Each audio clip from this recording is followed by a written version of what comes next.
Bonjour Delphine Bateau.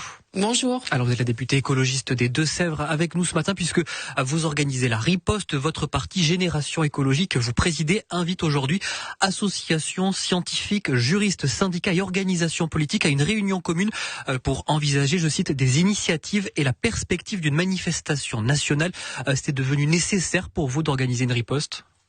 Absolument, parce qu'en fait, il y a toute une mise en scène et une entourloupe pour étouffer les vraies raisons de la colère des agricultrices et des agriculteurs sur le revenu, sur la concurrence déloyale qu'ils subissent dans le cadre des accords internationaux de libre-échange, sur les problèmes administratifs de bureaucratie, et de transformer ça en une capitulation face aux intérêts de l'agrochimie et en faveur de l'empoisonnement alimentaire avec l'abandon de tout objectif de réduction des pesticides, alors que ces pesticides d'abord affectent gravement la santé des agricultrices et des agriculteurs, celle des riverains, celle des habitants, et tuent la biodiversité. Or, on sait très bien que sans vers de terre, sans pollinisateurs, on n'aura pas de production alimentaire. C'est une mystification. Et donc, il nous paraît nécessaire de faire entendre le fait qu'une immense majorité de citoyennes et de citoyens en France ne veut pas de l'empoisonnement alimentaire. Mais du coup, c'est un peu le coupable facile en quelque sorte, dire que c'est trop compliqué de réduire l'utilisation de produits phytosanitaires. C'est compliqué si on reste dans le même modèle. Donc le plan éco-phyto, si c'est de ça dont on parle, est un échec spectaculaire parce qu'il n'y a jamais eu la volonté politique d'aller dans la logique de l'agriculture biologique, qui est par ailleurs aujourd'hui abandonnée. Hier, il y avait une manifestation des agricultrices et des agriculteurs de l'agriculture biologique devant l'Assemblée nationale, parce que ce sont, comme d'autres, vous parliez à l'instant de certains lycées agricoles, les oubliés des mesures qui ont été annoncées la semaine dernière, et c'est pas un hasard. C'est pas un hasard. Or, on sait que l'agriculture bio, elle crée plus d'emplois, qu'elle est bonne pour la santé, qu'elle est bonne pour la biodiversité. Donc, c'est l'agriculture qu'il faut soutenir. Delphine Bateau, je vous propose quand même d'écouter Philippe Tabarin, c'est le président de la Chambre d'agriculture de la Vienne. Lui, il dit qu'il n'est pas contre réduire l'utilisation de produits phytosanitaires, mais il veut en échange des alternatives. L'Europe ne passe pas le pas justement d'aller baisser les produits phytos, c'est qu'il n'y a pas aujourd'hui les solutions techniques ou économiques pour le permettre. Et on ne peut pas engager les agriculteurs en France dans cette démarche si on ne peut pas leur apporter de solutions. Delphine Bateau, ce discours, on l'a beaucoup entendu ces dernières semaines, de dire qu'on n'a pas d'alternative concrète pour garder la même productivité agricole si on enlève nos produits phytosanitaires. Qu'est-ce que vous répondez ? La solution technique et agronomique, on l'a, c'est l'agriculture biologique.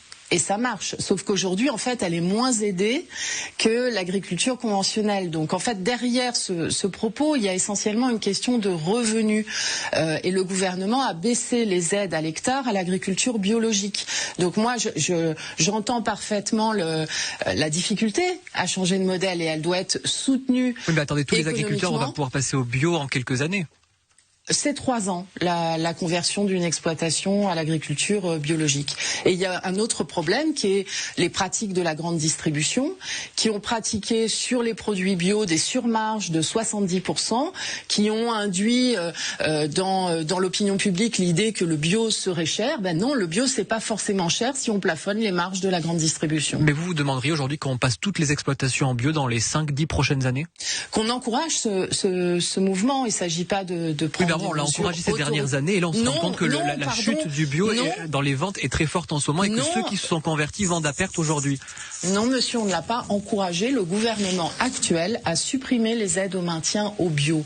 Le gouvernement actuel a soutenu des labels concurrents de l'agriculture biologique. Les députés ont voté dans la loi de finances un plan d'urgence pour l'agriculture biologique de 271 millions d'euros qui a été supprimé par le gouvernement dans le cadre du 49.3. Donc non, il est faux de dire que le gouvernement actuel soutient l'agriculture biologique. Il fait exactement l'inverse. Alors je repose ma question. On entend des agriculteurs qui sont passés en bio dire que depuis quelques années, depuis 1 an maintenant, leurs ventes sont en chute libre et qu'ils sont presque obligés de vendre à perte. Qu'est-ce que vous répondez sur cette difficulté que rencontre la profession bio en ce moment ? Ces difficultés, je les connais très bien.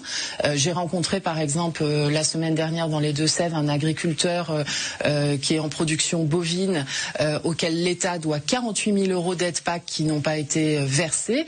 Donc cette réalité que vous évoquez, elle est le résultat de choix politiques absolument désastreux, alors qu'il y avait justement un élan de conversion vers l'agriculture biologique, en particulier dans les années 2018, 2019, 2020. Les choix publics qui ont été faits depuis ont des conséquences graves, et c'est la raison pour laquelle nous pensons qu'il faut que les citoyennes et les citoyens maintenant s'expriment, se mobilisent pour dire on veut une alimentation saine, on veut pas des pesticides, on veut une agriculture qui rémunère bien les agricultrices et les producteurs et qui est bonne pour la santé et la biodiversité. Mais est-ce que vous pensez que les consommateurs seraient prêts à mettre le prix pour justement avoir que des produits bio? Le bio n'est pas plus cher. Je vous légèrement le plus disais tout à cher. l'heure.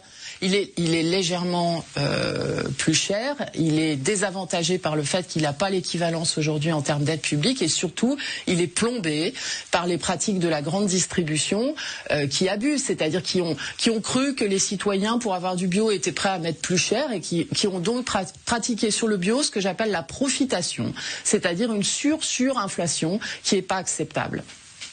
La mise en pause du plan Éco-Phyto, c'est le sujet de ce matin avec notre invitée Delphine Batteau, députée écologiste des Deux-Sèvres. Delphine Batteau, on parlait de cette mise en pause depuis quelques minutes. C'est suite à la colère de ce monde agricole. Quel regard vous avez porté sur ces 15 jours de mobilisation? Moi, je soutiens entièrement ce mouvement. Cette colère. Ce que je dénonce, c'est l'entourloupe qui consiste à étouffer ces vraies revendications.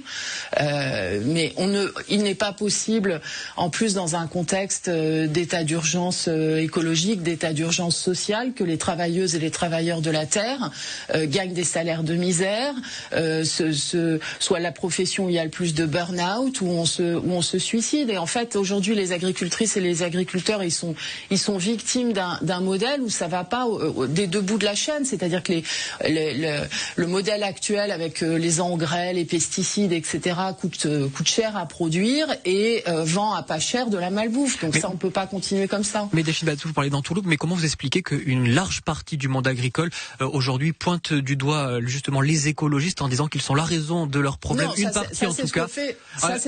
C'est ce que fait le gouvernement et c'est ce que fait la FNSEA. Oui, mais une partie de la FNSEA est le premier syndicat agricole en France, par exemple. Ce n'est pas ce que j'ai entendu sur le terrain. Ce qu'il dénonce, c'est la bureaucratie. Moi, je défends tous les jours des agricultrices et des agriculteurs en Deux-Sèvres. Je vais vous prendre un exemple.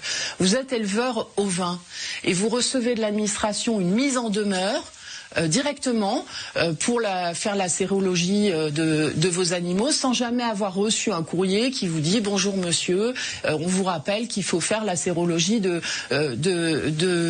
votre élevage. C'est des choses que tous les Français subissent aujourd'hui dans bien des domaines. D'autres entreprises, notamment des TPE, des PME, sont aussi écrabouillées par en fait ce qui est un affaiblissement des services publics, une déshumanisation des services publics et ça, là-dessus, moi, je soutiens les revendications du monde agricole. Merci beaucoup. Mais il ne faut pas confondre la bureaucratie et le sujet des normes environnementales. Il faut des normes en matière écologique, tout comme en matière de travail. Eh bien, il y a une durée du travail, il y a droit à des congés, ce sont des règles. Et il faut des règles en matière écologique. Eh bien, c'est noté. Merci beaucoup, Delphine Batteau. Je rappelle que vous êtes la députée